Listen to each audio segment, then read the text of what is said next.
Hai, berjumpa lagi. So, hari ini saya nak top up Estel tetapi menggunakan SRS top up. Kerana jika kita top up melalui SRS top up, kita akan mendapat 5% keuntungan. Okey. So, pertama sekali, kalau kita nak isi kita punya SRS top up ni, okey. Right, sebaiknya, okey, walaupun kat sini ada e-wallet top up, sebaiknya cara yang mudah adalah kita menggunakan JomPay. Okey. Akaun bank kita. So, kita pilih pay bill. Okey. Kemudian kita masukkan kita punya password lah. Kemudian klik JomPay. Okey, masukkan bila kod. Okey. So, kita masukkan lah. Okey, setiap orang dia punya bila kod dia tak sama. Okey. Belah bawah tu anda masukkan nombor telefon kita. Reference. Okey. Kemudian kita klik continue. Okey. Masukkan jumlah.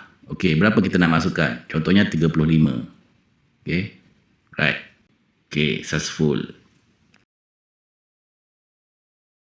Selepas itu kita login semula ke SRS kita, tengok duit masuk tak? Okey, dah masuk kan? Okey. So, kita terus top up Estel. Masukkan nombor telefon kita.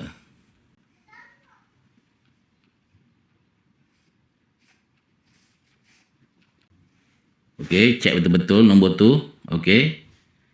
0117590199. Okey. Kemudian kita typekan 35. Right. Proses. Okey. Tengok betul-betul. Estel 35. Alright. Dia tulis kat situ kan. Okey. Kemudian kita klik proceed. Okey, dah. Alright. So, kalau kita nak print, kat sinilah. Okey, kalau kita ada mini printer, bolehlah print.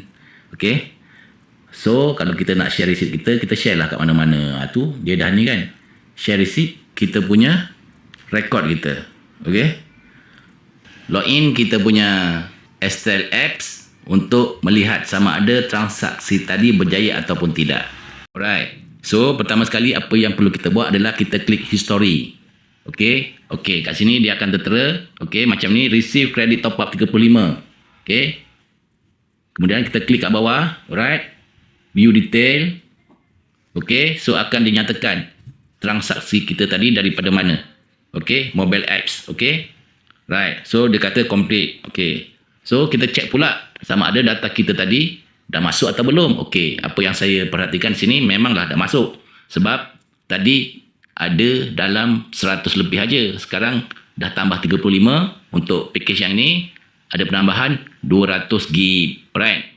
So totalnya seperti yang kita lihat di sini. So dia punya hotspot pun dah bertambah. Okey, tambah lagi 100 GB untuk hotspot yang baru. So itu saja penggunaan SRS top up. Okey, kita akan dapat 5%. Banyak kan? Banyak. Alright, itu saja. Berjumpa lagi.